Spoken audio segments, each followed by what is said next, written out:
নমস্কার, আমি অনিতা চলে এসেছি একটা নতুন ভিডিও নিয়ে। আজ বৃহস্পতিবার সকাল সকাল পুজোটা করে নিলাম। সিয়নকে ব্রেড খেতে দিয়েছি, ও নিজে নিজে এখন খেয়ে নেয়।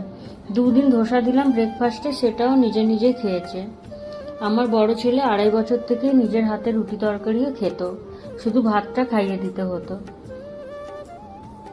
আজ অনেকদিন পর রোদ উঠেছে, আকাশ পরিষ্কার। কদিন যা বৃষ্টি হলো। এখন অবশ্য বর্ষাকাল কর্ণাটকে পড়ে গেছে। পুজো হয়ে যাওয়ার পর ছাদে গিয়ে ব্রেকফাস্টটা করলাম। সিয়ন আমাকে ছাদে আসতে দেখে ও চলে এসেছে, ওর জন্য সেই জন্য দুধটা নিয়ে নিলাম। সিয়ন দুধ খেতে খুব ভালোবাসে, আর আমাকে ব্রেড খেতে দেখে ও আরেক পিস ব্রেড নিয়ে নিল খাওয়ার জন্য। ছাদ থেকে নিচে এসে টিভিটা চালিয়ে দিলাম সিয়নকে, ও এখন টিভি দেখবে আর আমি দুপুরে রান্নাটা এদিকে করে নেব। আজ ডিমের কারি করব। ভাত আর ডালটা আমি আগেই করে নিয়েছি, আর একটু শাক ভাজাও করে নিয়েছি। ডিমের কারি করার জন্য ডিম আর আলুটাকে আগে সেদ্ধ করে নিলাম, আর এদিকে পেঁয়াজ টমেটো কেটে নেব, আর আদা রসুন ছাড়িয়ে রেখেছি। আদা রসুন লঙ্কা একসাথে বাটবো।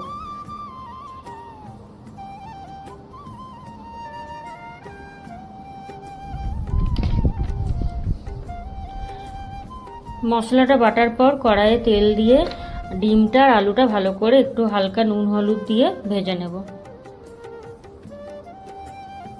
ডিম আর আলুটা ভাজা হয়ে গেছে আমার, এবার পেঁয়াজটা ভেজে নেব। পেঁয়াজটা ভালো করে ভাজা হয়ে যাওয়ার পর আদা রসুন লঙ্কা বাটাটা দিয়ে দেবো, আর ওপর থেকে একটু জিরে গুঁড়ো দিয়ে দিলাম, আর টমেটোগুলো দিয়ে ভালো করে নেড়ে লাস্টে টমেটো সস দিয়ে মশলাটা ভালো করে কষে নেওয়ার পর লাস্টে ডিম আর আলুটা দিয়ে ভালো করে নেড়ে নিলাম। এবার একটু জল দিয়ে দিলাম, একটু মাখামাখাই করব কারণ ডাল আমি করে নিয়েছি। আর লাস্টে গরম মশলা দিলাম আর ধনেপাতা দিলাম। আমার ডিমের কারি রেডি, এবার ভাতটা খেয়ে নেব। ওকে বাই, আবারও আসবো নতুন ভিডিও নিয়ে। ভালো থেকো, সুস্থ থেকো, হাসি খুশি থেকো। এভাবে ডিমের কারি বানাবে, খুব সুন্দর হয়েছিল রান্নাটা। বাই।